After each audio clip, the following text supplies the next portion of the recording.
Okay, thank you very much for this introduction, and also thank you very much for inviting us actually to use this opportunity to present the approaches and the tools and funding mechanisms the DFG is providing. This talk is actually split in two halves. One half is my part is introducing you to the funding approaches from the infrastructure side, and my colleague Brit Redöhl will then continue in the second half of telling you more about the funding opportunities in the research centers section. We do not have much of time, and I think we can cover here only certain aspects, and I really invite you to contact us anytime if you have further questions or detailed questions either today or later on email or telephone. Okay, the title is Funding Research Data Information Infrastructure, which is very broad, and of course we are talking in principle about research data management. And as being responsible for a funding program in the group of information systems and scientific publications, I'm also very much talking with international organizations as a funder, as representing a German funder, and I learned during the past years that it's very important to introduce, at least in a very brief manner, to the DFG, because DFG is in some respect very special. DFG is a funder which is basically driven by a bottom-up process from the scientists, through the scientists. So we are not a government organization, we are not a funding office, we are really we are representing science, we are representing the funders, and everything what we are doing has to be approved by the scientists. This is taken from the web page, and I think you may know these things, but I think it's important to make this point, especially when it comes down to policies and to compare what we as DFG are doing with other funders. So this is where we are coming from. You probably are well familiar with the organizational chart of DFG. We both are located in the Department 3, Brit for representing the research centers, and I'm located at the Scientific Library Service and Information Systems. This group actually is one of the first groups the DFG has implemented to support libraries after the war. And of course, during the years, it has changed now to digital information systems, and my task is to organize and develop funding mechanisms for information research, information infrastructures for research data. Okay, what are we doing? What is our approach, basically?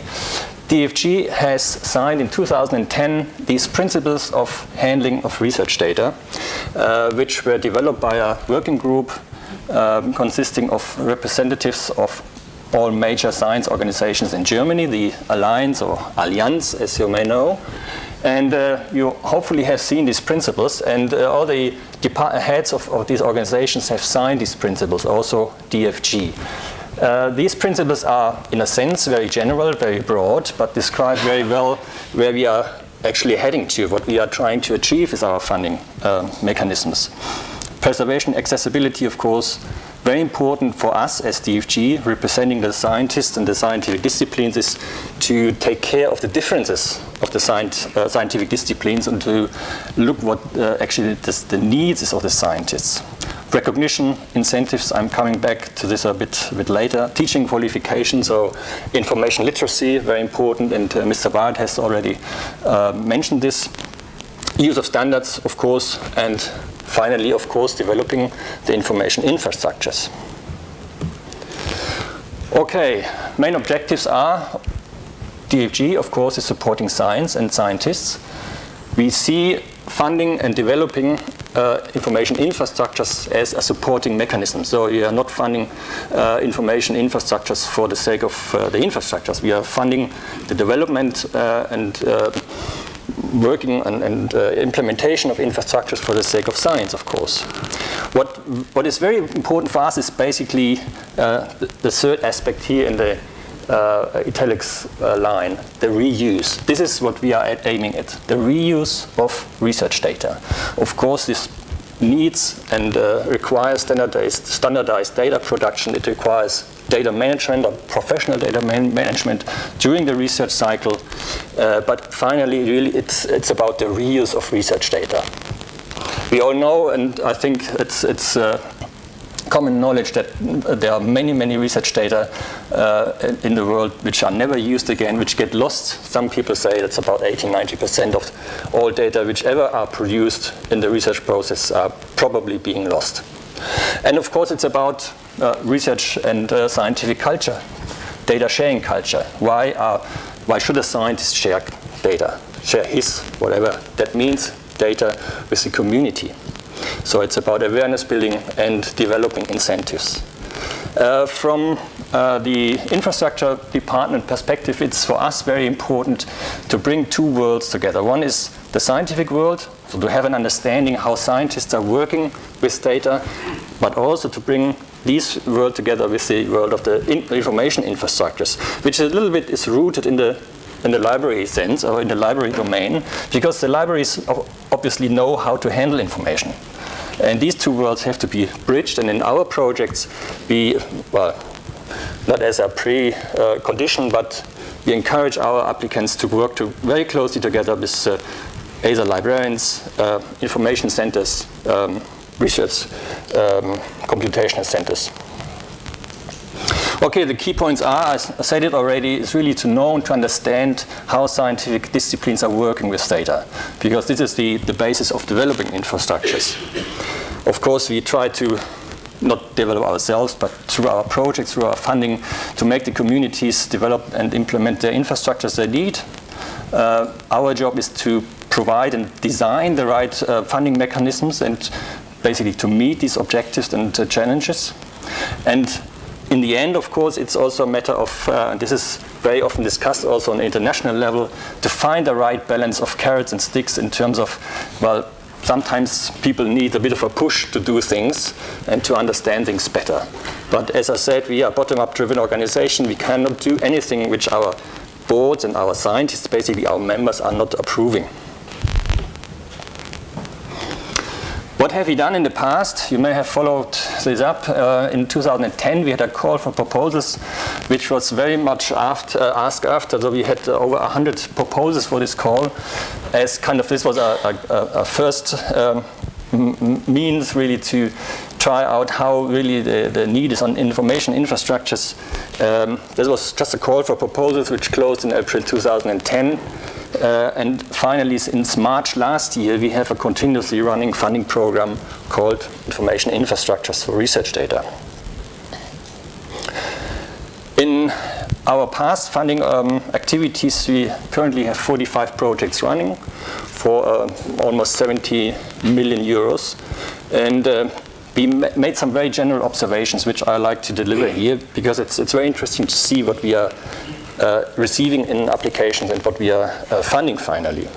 So we're funding data centers for specific disciplines, sometimes even also data centers with dealing with high volume data, linking data with publications, which is sort of targeted into the incentives area. Of course, persistent identifiers, you know all about DOIs and others, but this is in some aspects still an open field. Workflow and software development. Software is a very complex point, and we are having heavy discussions about this, how we are dealing with software actually in the future. But I don't want to open up this point, but it's something we have in mind as well. Then, of course, long-term storage and archiving systems. So data need to be stored for at least a certain period of time.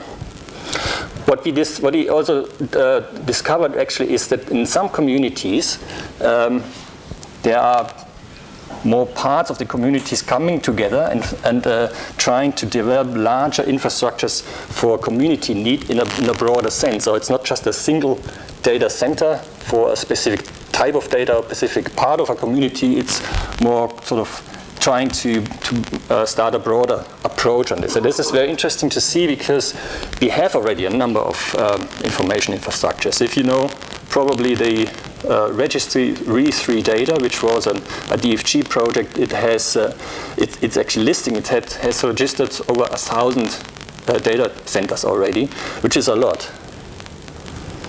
Okay, what are the unsolved challenges? We have heard a little bit about this already in the introduction. Incentives, of course, very open aspects. Why should a researcher, why should a scientist share data? And we don't have an answer to this. We hope we count actually on our applicants to develop things. And of course, we're trying to design our funding mechanisms to support this. Sustainability, a big open question. DFG, as you may know, is not allowed, cannot really fund on an institutional basis a long-term aspect of data archiving. There might be ideas in the community how to do this, and of course development of information literacy.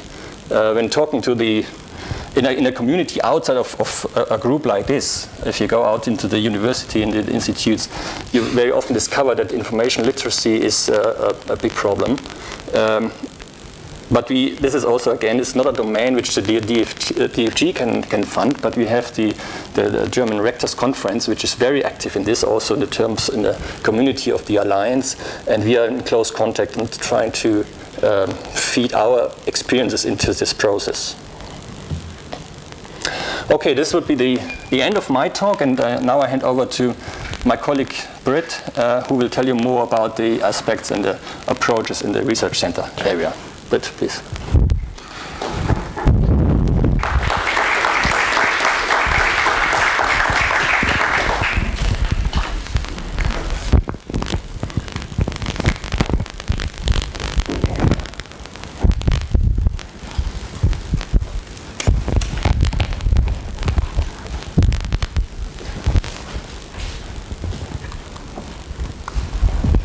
This is not made for ladies' trousers. Good afternoon, ladies and gentlemen. My name is Brit Redöhl. I'm working for the DFG head office in Bonn, and I'm a program director in the Department for CRCs, Collaborative Research Centers, DFG Research Centers, and Clusters of Excellence. I'm there responsible for about 20 CRCs, as well as for research data management in CRCs on a whole. Stefan has just finished his talk with the German Rector's recommendation to emphasize the focus on research data management, and this is where I would like to continue, because a CRC is indeed quite a good mean to put an emphasis and put the focus on this subject. Before I go into detail, I'd like to take you through the agenda of the brief talk. I'll say a few words about the program for all of those of you who are not really familiar with that. And I'm talking quite a bit about the so-called INF project, which is a project on information infrastructure. I'll tell you something about the motivation, incentives, prerequisites, and funding opportunities. Some nice examples, as you've heard about already, the numbers and the fields of research we find them in. And the last point is, where is INF going to? So where is it heading to? CRCs have been established in 1968, so it's quite an old program already, and it's been a success story ever since. We are funding about 250 currently. About 610 million euros go into the program every year, so that's the number for 2014. A collaborative research center is a research center at usually one German university, with possible satellites at extra-university institutions like Max Planck Institutes, Helmholtz, or Leibniz Institutes. They are established to actually address long-term research questions and an overarching question where 10 to 12 years time is available, time and funding is available to go into very complex and scientifically ambitious questions. Coherence and synergy is very important, as it is not just single projects being funded, but it's one research center. Interdisciplinary collaboration, as well as gender and early career support. And the aim is actually to strengthen the research profile of participating universities. We do have, just in brackets, the opportunity as well, like the TR32, to give 2 to 3 universities the opportunity to combine their expertises and apply and get funded as so-called Trans-Regio, which is a CRC with 2 or 3 partners. As I said, 245 we've got currently in funding. It's funding periods of 4 years for a maximum duration funding of 12 years. So it's 3 peer review sessions. Now, what makes a CRC important for data management is the opportunity for a so-called INF project. It's a bit an awkward title, actually, but it's sort of is getting established in the community, so we're not going to change that. A CRC consists of about 15 to 20, sometimes even 25 scientific sub-projects, and there's also the opportunity to apply for funding for so-called service projects, which can be of all sorts of kind. That can be like centralized bioinformatics, centralized microarrays, according to the scientific field they're working in, but also for research data management as a service project. So centralized data management in a CRC can be funded, and that is the so-called information infrastructure. You can also say is research data management on a very broad sense.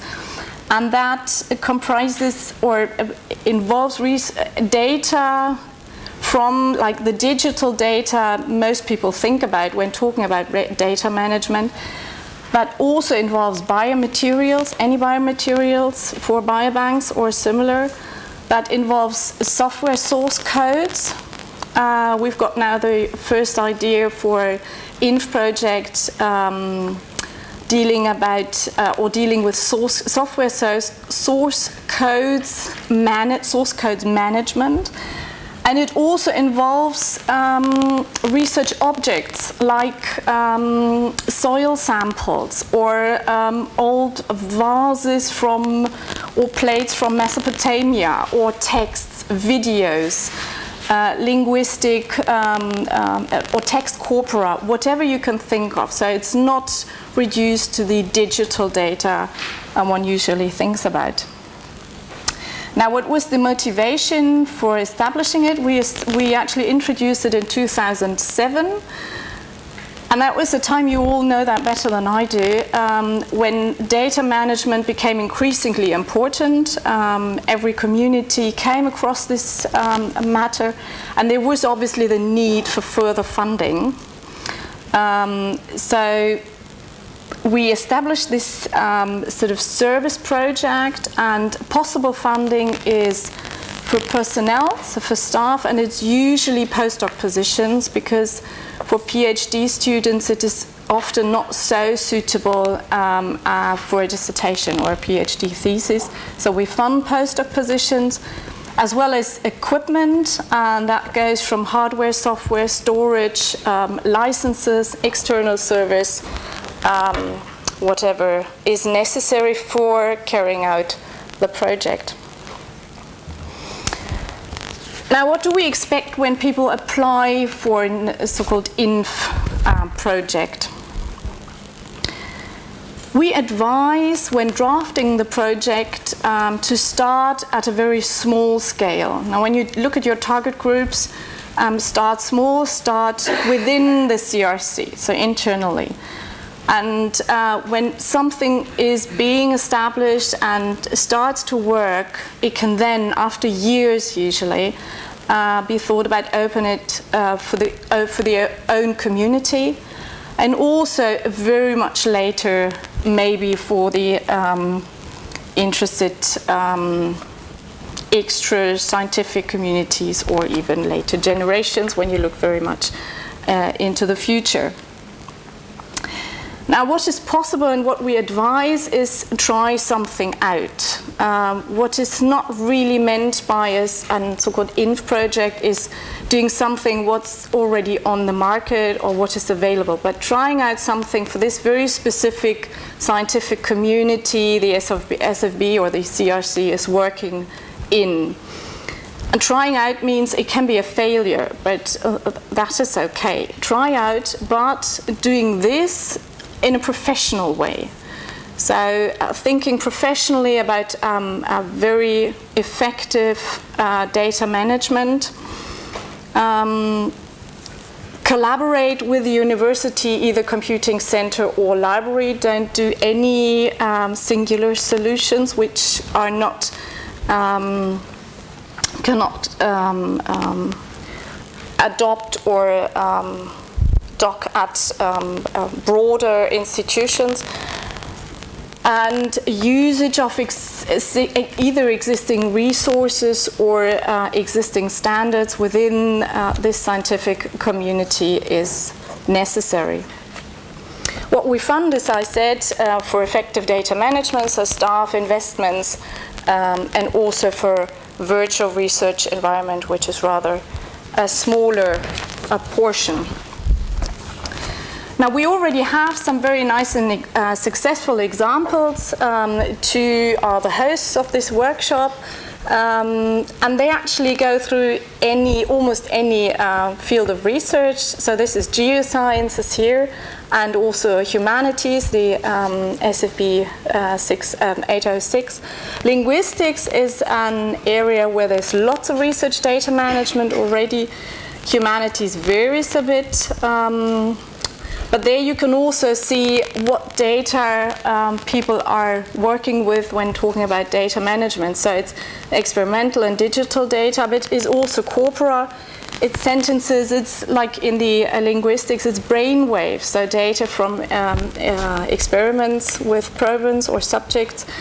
It's pictures, interviews, videos, whatever, anything that is either object of a research process or the result of it.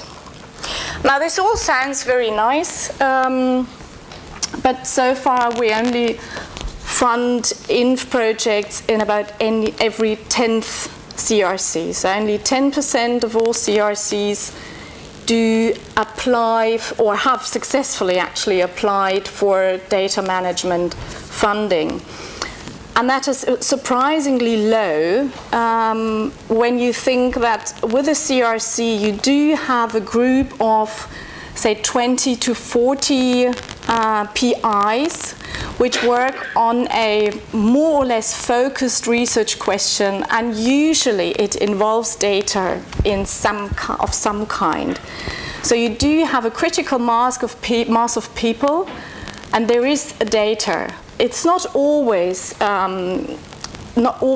it is suitable for sustainability or for keeping, but in many cases it is. But still, only in 10% they successfully apply for funding, and it is not that most projects fail in the review. They don't apply for it. Now, when you look at the fields of research, interestingly, the humanities are very successful and very active in this area. 12 out of 25 SFBs in the humanities and social sciences do have an INF project, so data management, but only 8 out of 103 in the life sciences, 7 out of 70 in the natural sciences, and 1 out of 47 in the engineering area. Now, what can we do to increase sensibility about it, awareness, and also the acknowledgement? Now, first of all, what we come across or what we encounter is that the definition for data varies between the various disciplines very much. So what is on our part or on people who work in the research data management area is to find a clear definition of what is data. So many people get more aware of, this is a data which can be useful for other people and is at least to be thought about, kept or archived. Now, the second is that we need to be more clear about the statements we demand from applicants about how they're going to responsibly handle the data they collect or the data that comes out of their research. And the clearer those statements are, the better they can also be peer-reviewed in a peer-review session. And what we also demand is reference to existing standards and to existing resources. So not everybody is inventing his own system, but do look at what there's out in the world already. What we think is important, and it's nice to see here actually, that data management needs to be transported into the graduate training. So young people in their PhD training get used to handling data responsibly. So a new generation of scientists who actually are more aware of the subject of the matter grow into more responsible positions. Another point, and this is maybe where we can more actively work on the DFG, is acknowledging professional data management. And what can we do there? Of course, we can give incentives by providing sufficient funding, as I mentioned, but also to put more emphasis on data management, on these in-service projects, on the on-site peer review, where we have a bunch of reviewers and where we can discuss this so people get aware of it and it actually earns the necessary support and emphasis. And also when we negotiate with the universities at these peer reviews and these on-site visits, we usually negotiate certain things with the heads of the universities.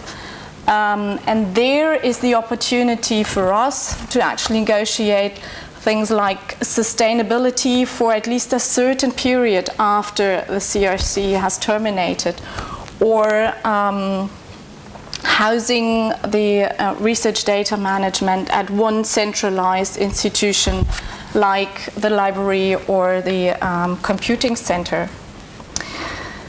Yeah, well, with this agenda or to-do list, I'd like to close my talk and thank you very much for your attention. And I'm very, I'm glad to answer any questions that come up. Thank you.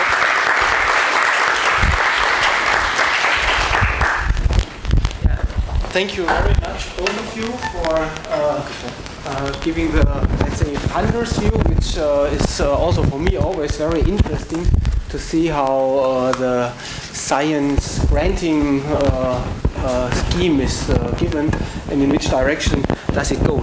So are there any questions to the DFG representatives? Yeah, please. My question would be covering both talks a little bit, but the answer to questions. Long-term funding and incentives will they come in the next years? Is it something new on the way? What do you mean by coming? Policies or? I'm talking to the scientists who says what I would need is a 20-year project about physics. How to do this? So will there come anything? That's one point. Or incentives? Do you have ideas how to, what could it be? Are there some possibilities? Except in the training, because the training has a long-term effect, right? You will get something out in 10 or 20 years. In 5 years, let's say. Yeah, the incentive issue is really heavily discussed because we, at least at DFG, believe this might be the most effective driver to convince scientists.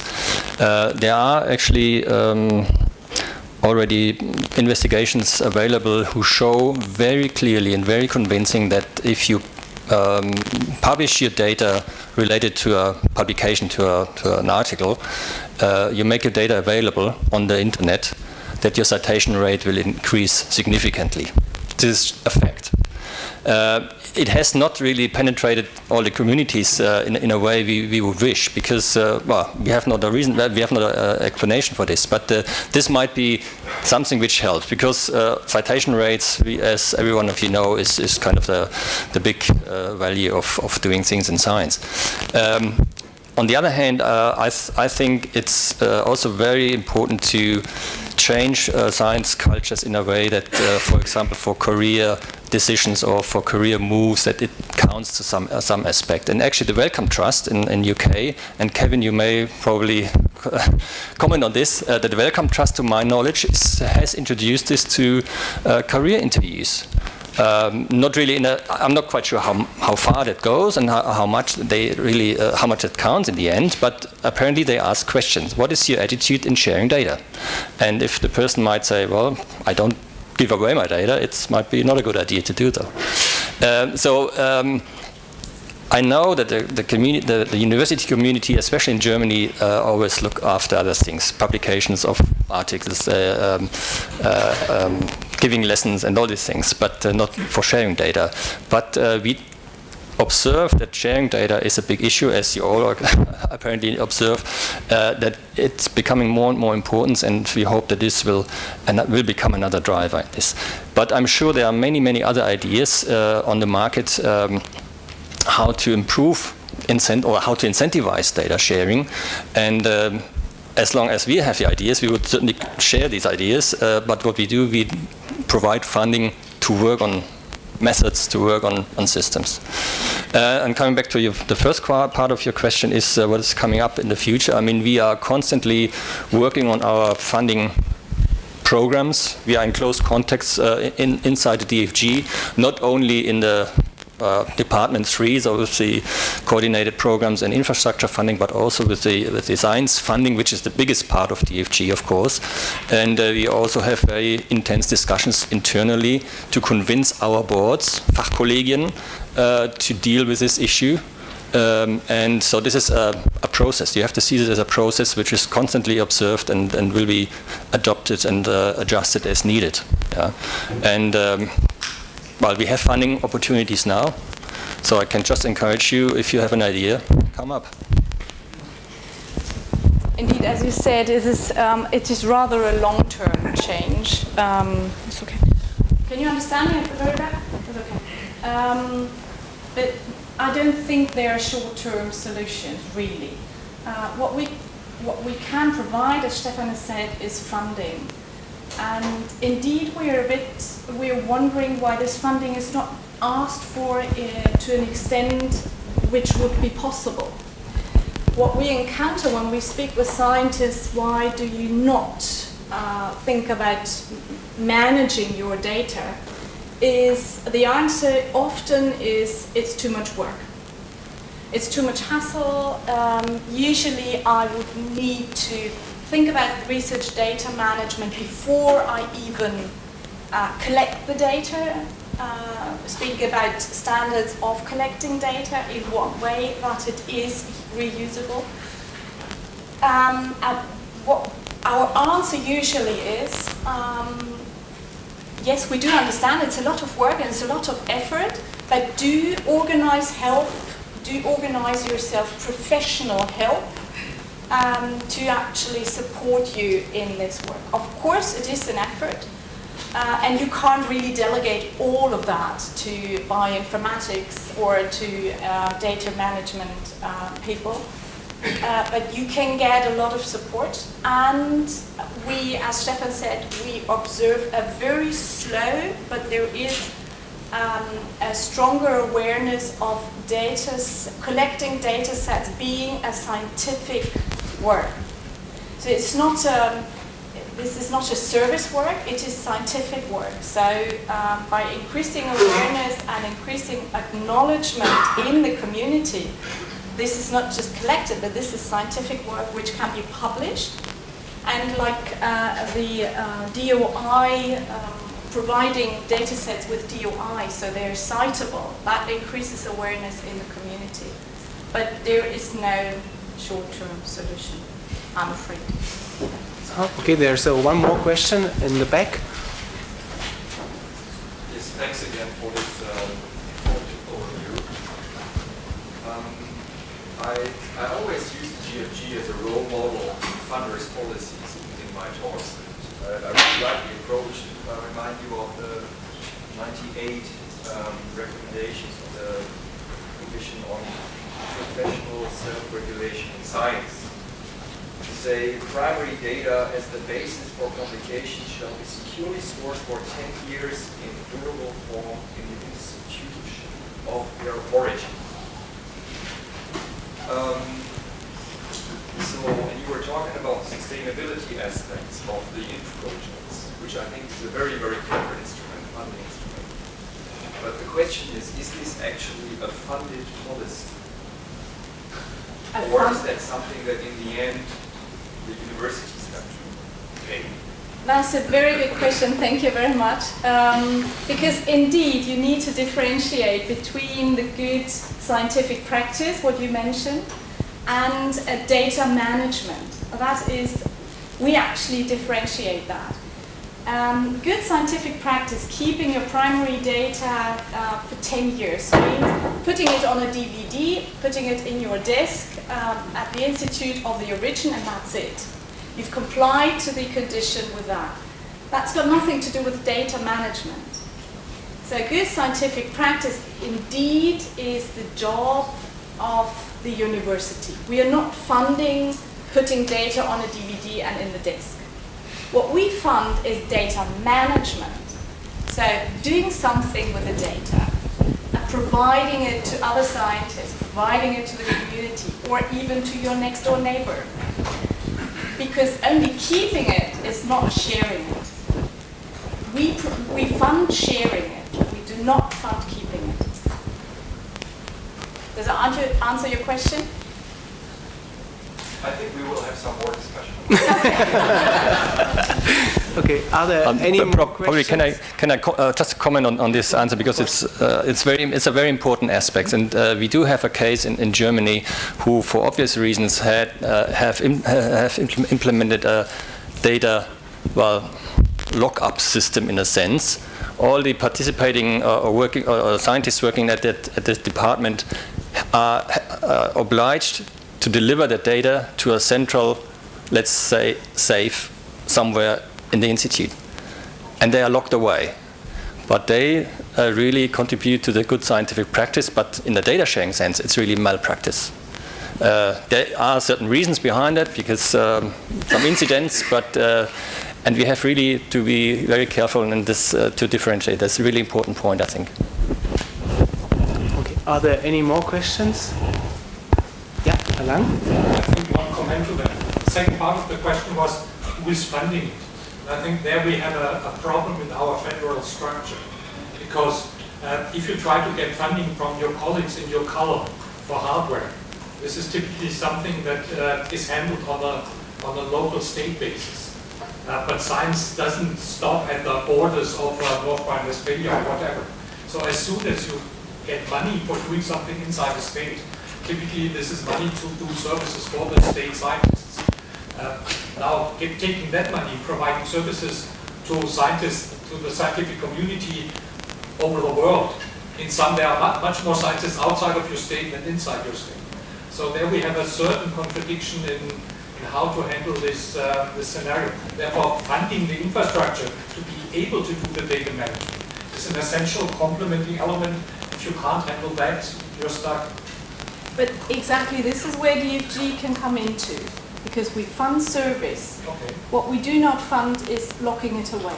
Okay. We do fund service to share it and to provide it across the whole country, even across the world. So there was one last question in the back, yeah? I have a question regarding the projects that are that have one part in data management and another part in like natural science research. How these are treated? Are these big projects or are these treated like other individual projects in CRCs? You talk about CRCs. Yeah, especially transmutual. Okay. Actually, this is just a formal question, because either it is, if the majority is data management. 50-50. Very difficult. Well, I think we're not on the track to split it up. sorry? And I think we're not on the track to split it up. Okay, we can speak as opposed to later. But usually you find a majority of either scientific work or research data management work. I would advise actually, in a case like this, to make 2 projects of it, to have a clear cut. That'd be my advice on the phone. So I just would close the questions. I have a short comment. The figure with showing the percentage of INF project in the different disciplines is exactly what I expected, because the engineers developing patents and not have any interest to share the data to develop something which is of economic value for maybe a very limited use of. I think this is a very, and that's why it's also so difficult to push scientists